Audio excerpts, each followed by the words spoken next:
Halo teman-teman, Assalamualaikum warahmatullahi wabarakatuh. Terima kasih sudah mampir kembali ke channel saya. Pada kesempatan kali ini saya akan sharing terkait bagaimana kita cara pembuatan untuk SKP tahun 2024.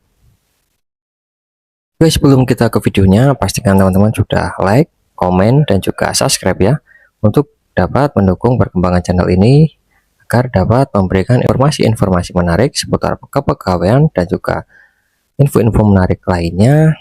Oke, langsung saja kita ke videonya ya teman-teman ya. Yang pertama, teman-teman biasa lakukan pencarian dan ketikkan e-kinerja. Setelah teman-teman diarahkan ke menu login, silahkan login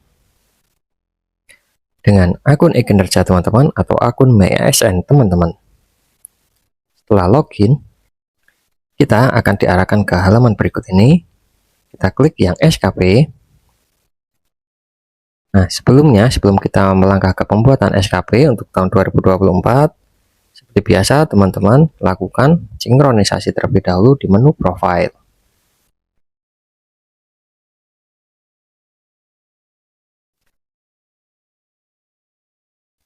Setelah itu, teman-teman pastikan data pribadi teman-teman mulai dari instansi dan juga data diri teman-teman sudah sesuai. Dan poin yang paling penting adalah unit kerja atau tempat kerja teman-teman sudah sesuai ya dengan instansi tempat kerja teman-teman saat ini. Pastikan sudah sesuai. Apabila belum sesuai, teman-teman silahkan lakukan edit di menu edit profile yang berwarna kuning ini. Klik, teman-teman tinggal edit ya ownernya atau unit kerjanya, sesuaikan dengan unit kerja teman-teman saat ini di kolom yang ini, yang unit kerja ini ya. Silahkan ketikkan, teman-teman sesuaikan dengan unit kerja organisasi teman-teman saat ini. Misal di sini saya ketikkan unit kerja saya Puskesmas Sukodono. Nah, setelah itu tinggal klik ya teman-teman ya, klik. Dan apabila sudah sesuai terkait jabatan dan golongannya, silahkan klik OK. Di sini tidak saya ubah, saya langsung close saja karena unit kerja dan juga data diri saya sudah sesuai. Setelah data diri kita sudah sesuai, kita pastikan juga data atasan kita. Nah, indikatornya di sini apabila data diri kita sudah sesuai mulai dari unit organisasi sudah sesuai, pasti indikatornya data atasan kita akan sudah muncul di sini. Apabila di sini belum muncul, berarti data pribadi kita ada yang belum sesuai di unit kerjanya. Jadi nanti bisa disesuaikan. Seperti itu teman-teman ya untuk indikator sederhananya. Apabila data atasan kita sudah sesuai, kita silahkan kembali ke menu SKP. Di menu SKP, di sini tertampil SKP tahun yang kemarin ya, 2023. Nah, tugas kita selanjutnya adalah membuat SKP periode di tahun 2024. Kita tinggal klik di kolom biru pojok kanan ini, tambah periode. Kita sesuaikan untuk periode SKP kita untuk 1 tahun atau tahun 2024, yaitu periode awalnya adalah 1 Januari, periode akhirnya adalah Desember atau 31 Desember. Oke, 31. Nah, setelah ini kita tinggal pilih yang pendekatannya. Untuk pendekatan, kita sesuaikan dengan instansi kita, kesepakatannya menggunakan kuantitatif ataupun kualitatif. Nah, sedikit penjelasan, untuk pendekatan kuantitatif adalah pendekatan yang berbasis pada indikator angka ya, atau capaiannya menggunakan angka. Kalau kualitatif, yaitu tidak. Nah, di sini instansi saya menggunakan pendekatannya adalah kuantitatif. Setelah itu kita klik OK. Nah, setelah kita klik OK, draft SKP kita sudah tertampil. Nah, mulai dari periode, pendekatan, unit kerja, dan juga jabatan dan jenis pegawai kita pastikan sudah sesuai ya teman-teman. Setelah sudah sesuai, kita masuk di detail SKP. Tampilannya akan seperti ini.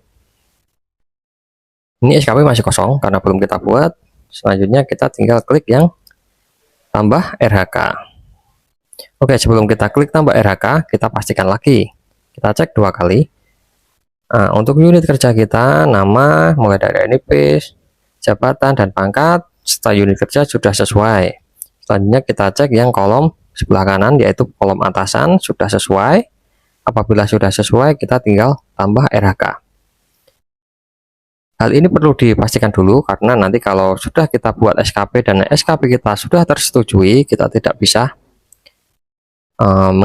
mengedit untuk jenis pegawai dan juga jenis SKP atau pendekatan yang kita sudah tentukan tadi.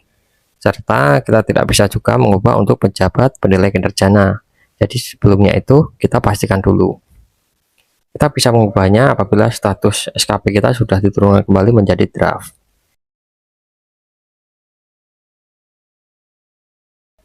Jadi apabila hendak menambahkan RHK, kita pastikan dulu. Apabila sudah sesuai, kita baru klik yang tambah RHK. Nah, seperti pembuatan SKP sebelumnya, untuk tambah RHK, yang kolom paling atas ini adalah RHK atasan kita, yang nantinya akan kita pilih berdasarkan RHK dan juga indikator atasan yang akan kita gunakan atau kita intervensi dalam pembuatan RHK kita. Kita pilih ya, sesuaikan. Nah, di sini saya sudah membuat Excel-nya. Teman-teman nanti bisa juga membuat Excel-nya terlebih dahulu atau bisa juga langsung diketikkan di e-kinerjanya ya, di aplikasi e-kinerjanya juga bisa. Ini saya buat Excel karena untuk memudahkan saya nanti dalam pengisiannya, karena tinggal di copy dan ditempelkan. Nah, di sini RHK pertama yaitu terkait penyedia layanan ya, UKM UKP dengan indikator persentase penduduk usia produktif. Jadi saya tinggal memilih RHK atasan yang usia produktif. Nah, ini yang paling atas, saya klik.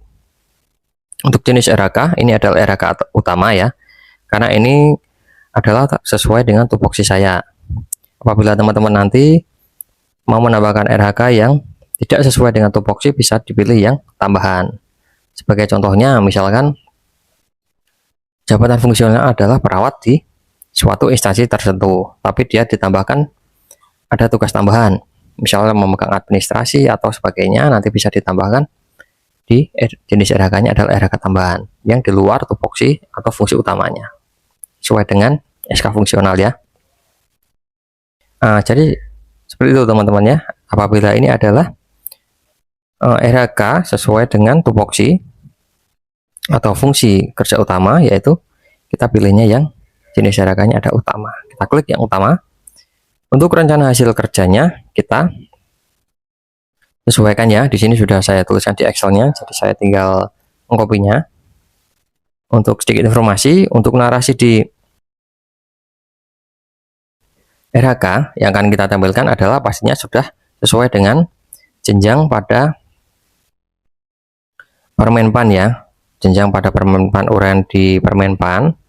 Untuk tugas fungsi sesuai dengan jenjang kita jabarkan dengan narasi seperti ini dengan kata kerja pasif, karena ini sifatnya baru rencana.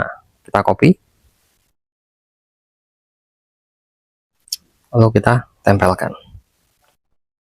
Setelah seperti ini kita tinggal klik OK.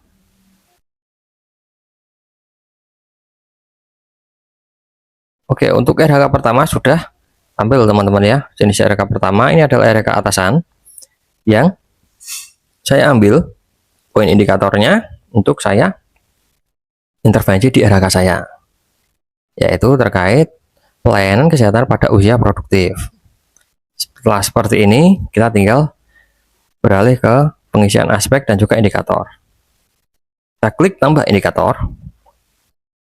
Kita klik yang aspek. Untuk aspek di sini ada 4 kriteria, mulai dari kualitas, kuantitas, waktu, dan biaya. Nanti teman-teman menyesuaikan dengan kesepakatan di instansi. Di instansi saya kesepakatannya adalah menggunakan 2 aspek saja, yaitu kuantitas dan juga waktu. Yang pertama yaitu untuk kuantitasnya, saya klik yang kuantitas. Nah, untuk indikator kuantitas ini mengacu pada quantity ya, atau jumlah kegiatan atau pelayanan. Jadi untuk narasinya kita sesuaikan. Di sini saya sudah membuat di Excel-nya untuk kuantitas, yaitu narasinya adalah jumlah kegiatan pelayanan pada usia produktif dengan target 480. Periode 1 tahun ya. Kita tinggal copy, kita tempel. Untuk targetnya yaitu 480 kegiatan.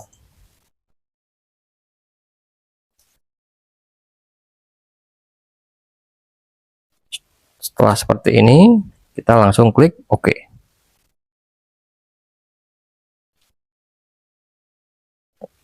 Oke, untuk aspek kuantitas sudah terisi sesuai dengan indikator kinerja yang telah kita tetapkan atau kita sesuaikan ya dalam periode 1 tahun. Setelah itu, untuk mencapai kegiatan yang sudah kita tetapkan, target yang kita tetapkan dalam periode 1 tahun ini, kita masukkan untuk aspek waktunya. Jadi teman-teman juga bisa masukkan aspek kualitas dan biaya ya. Nanti disesuaikan aja dengan kesepakatan di instansinya masing-masing. Selanjutnya di sini saya masukkan aspek yang waktu karena kesepakatan di instansi saya aja menggunakan kuantitas dan waktu. Untuk indikatornya terkait waktu yaitu ketepatan waktu yang harus saya gunakan dalam mencapai target yang sudah saya tetapkan di aspek kuantitas tadi. Ketepatan waktu yang, atau bisa langsung saya kopaskan di Excel-nya. Nah, ini waktu ya, ketepatan waktu yang dibutuhkan yaitu 12 bulan atau periode 1 tahun.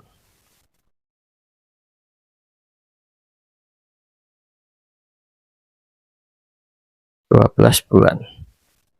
Oke, setelah itu kita klik OK. Nah, di sini untuk RHK pertama, mulai dari RHK atasan yang saya intervensi beserta indikatornya, sudah saya masukkan. Lanjut dengan RHK saya, hasil dari intervensi di indikator atasan ya, RHK atasan tadi. Selanjutnya diikuti dengan 2 aspek, kuantitas dan waktu, sudah tertampil. Selanjutnya untuk RHK kedua, ketiga, dan keempat nanti disesuaikan apabila teman-teman dalam 1 tahun itu akan memasukkan atau mendapatkan tugas dari atasan sesuai dengan RHK yang akan dibuat, misal lebih dari 3 atau 5 nanti disesuaikan saja. Di sini saya menetapkan atau mendapatkan tugas 5 RHK, tapi di sini nanti saya contohkan hanya 2 saja teman-teman ya, agar waktunya tidak panjang ya. Oke, langsung saja kita tambah RHK untuk memasukkan RHK yang kedua. Caranya sama. Untuk kolom paling atas adalah jenis RHK atasan yang akan kita lakukan intervensi atau kita ambil untuk kita intervensi. RHK atasan adalah terkait di sini indikator ada persentase penderita hipertensi ya mendapatkan pelayanan. Jadi saya langsung cari yang hipertensi. Nah, di sini klik jenis RHK. Ini adalah RHK sesuai tupoksi saya seperti saya jelaskan di depan tadi ya. Jadi untuk jenis RHK-nya adalah utama. Untuk rencana hasil kerjanya, ini adalah RHK yang akan saya masukkan sesuai dengan RHK yang saya buat. Nah, di sini saya klik copy.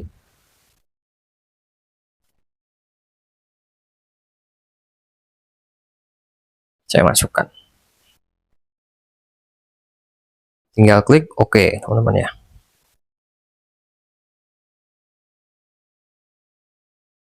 Nah, di sini sudah tampil RHK atasan beserta indikatornya yang saya intervensi atau saya melakukan intervensi dalam RHK yang saya buat, yaitu terkait terselenggaranya pelayanan kesehatan pada penderita hipertensi dan dilakukan pengkajian perawatan dasar sesuai dengan SOP.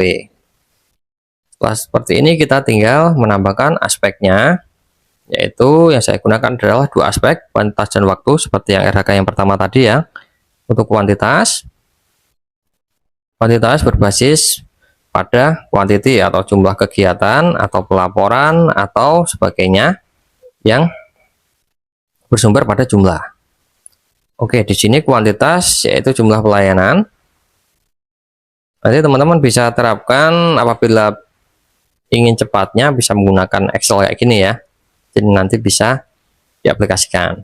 Untuk target hipertensi di sini saya 30 kegiatan dalam periode 1 tahun.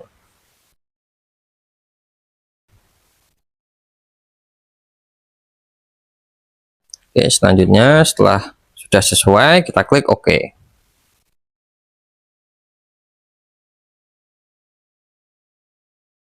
Nah, di sini sudah masuk ya untuk aspek kuantitasnya. Kita lanjut ke aspek waktunya. Caranya sama seperti RHK yang pertama tadi. Untuk aspek waktu yaitu sumber pada ketepatan waktu yang akan kita butuhkan dalam upaya pencapaian target ya di aspek kuantitas yang sudah kita tetapkan atau kita buat tadi, yaitu ketepatan waktu yang akan kita butuhkan. Narasinya ketepatan waktu yang dibutuhkan. Untuk targetnya yaitu 12 bulan atau periode 1 tahun. Untuk target nanti kita sesuaikan ya, tergantung kesepakatan teman-teman atau kegiatan teman-teman masing-masing. Di sini saya jabarkan untuk teknis pengisiannya. Setelah semuanya sudah sesuai, kita klik OK. Nah, di sini sudah tertampil teman-teman ya untuk RHK kedua, mulai dari RHK atasan beserta indikatornya menjadi poin atau kita intervensi ke dalam RHK kita. Dibarengi dengan dua aspek yaitu kuantitas dan waktu. Untuk kuantitas yaitu bersumber pada ketetapan kita pada penyesuaian target yang akan kita capai dalam periode tertentu yang nanti teman-teman bisa sesuaikan. Nah, untuk aspek waktunya itu bersumber pada ketepatan ya, ketepatan waktu dalam upaya kita untuk mencapai target yang sudah kita tetapkan pada aspek kuantitasnya. Caranya cukup mudah ya teman-teman ya, seperti itu ya. Jadi nanti untuk RHK ketiga, keempat, dan seterusnya teman-teman bisa menyesuaikan. Caranya adalah sama seperti itu. Apabila semua RHK sudah terisi, teman-teman bisa lanjut ke poin lampiran. Nah, sebelum ke poin lampiran, di sini saya jelaskan terlebih dahulu. Untuk perilaku kerja, ekspektasi khusus ini nanti yang mengisi adalah pimpinan ya, pimpinan kita. Jadi apabila kosong kayak gini kita tidak usah bingung, karena nanti yang mengisi di sini adalah pimpinan pada saat dilakukan penilaian sesuai dengan periode yang telah ditetapkan. Oke, setelah semua RHK terisi, kita lanjut ke lampiran yang paling bawah ini ya. Lampiran ini sifatnya opsional, tapi lebih baiknya sih diisi karena agar semakin lengkap dalam kita pembuatan SKP. Nah, untuk lampiran ini nanti kan kesepakatan ya, kesepakatan dengan pimpinan kita masing-masing, apakah perlu dilakukan pengisian atau tidak. Nah, di sini saya jelaskan saja untuk cara pengisiannya. Nah, untuk yang pertama untuk dukungan sumber daya. Caranya kita klik yang edit di kolom yang sebelah kanan ini ya, warna kuning ini kita klik. Nah, di sini saya sudah buat Excelnya juga agar memudahkan dalam pengisian. Sebelum kita langsung mengisi, saya jelaskan dulu ya. Di sini ada nice to reminder. Yang pertama terkait dukungan sumber daya. Ini yang perlu kita isi adalah segala hal yang kita perlukan atau butuhkan dalam upaya penunjang ya, penunjang pelaksanaan kegiatan agar optimal. Sebagai contoh di sini adalah yang pertama, karena saya tupoksinya adalah di kesehatan ya, di kesehatan utamanya adalah di UGD. Jadi di sini untuk narasinya adalah dukungan sumber daya yang saya perlukan, yaitu uraiannya diperlukannya alat pemeriksaan tekanan darah khusus balita dan anak. Jadi ini poin-poin yang memang kita perlukan sesuai dengan aktualnya ya, sesuai dengan aktualnya dalam penunjang pelaksanaan kegiatan agar nanti bisa lebih optimal. Nah, silahkan teman-teman nanti sesuaikan. Apabila sudah, kita tinggal copy, kita isikan.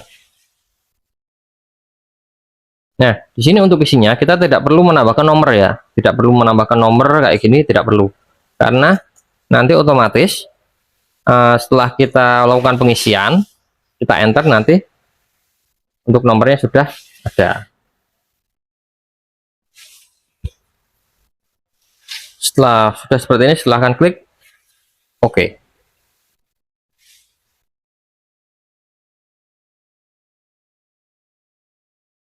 Selanjutnya terkait skema pertanggungjawaban, caranya sama, kita klik yang edit ini. Nah, untuk teknis pengisiannya di sini sebelumnya saya jelaskan. Untuk skema pertanggungjawaban adalah hal yang dilakukan selama proses pelaksanaan kegiatan atau pelayanan yang akan dipertanggungjawabkan pada atasan kita.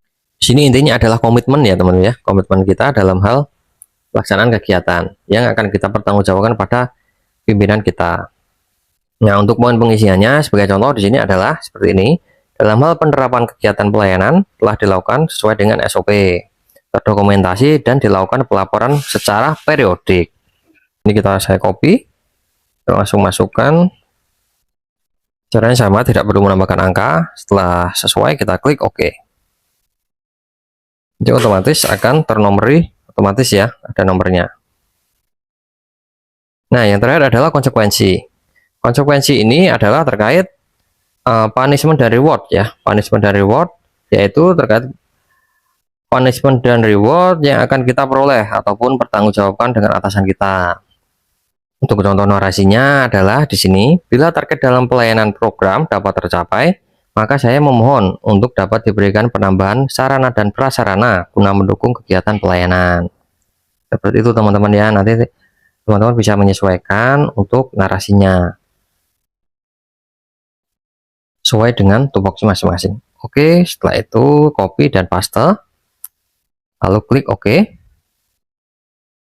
Nah, setelah ke semua lampiran, ketika poin sudah terisi, kita tinggal kembali ke atas dan kita siap untuk mengajukan SKP-nya. Tapi sebelum kita klik yang ajukan SKP di sini, kita pastikan kembali ya bahwa RHK kita sudah sesuai dengan target, juga sudah sesuai. Indikator dan aspeknya juga sudah sesuai, karena kalau sudah kita klik ajukan, nanti otomatis SKP kita akan terkunci dan statusnya di sini berubah menjadi pengajuan. Jadi kita tidak bisa mengedit SKP yang sudah kita tautkan ya, atau kita isikan sebelum pimpinan kita melakukan review atau revisi ya. Nanti SKP kita akan dikembalikan ke statusnya menjadi draft seperti ini, baru kita bisa lakukan pengisian lagi atau pengeditan kembali. Jadi sebelum kita lakukan pengajuan, kita pastikan kembali ya teman-teman ya. Oke, seperti itu teman-teman untuk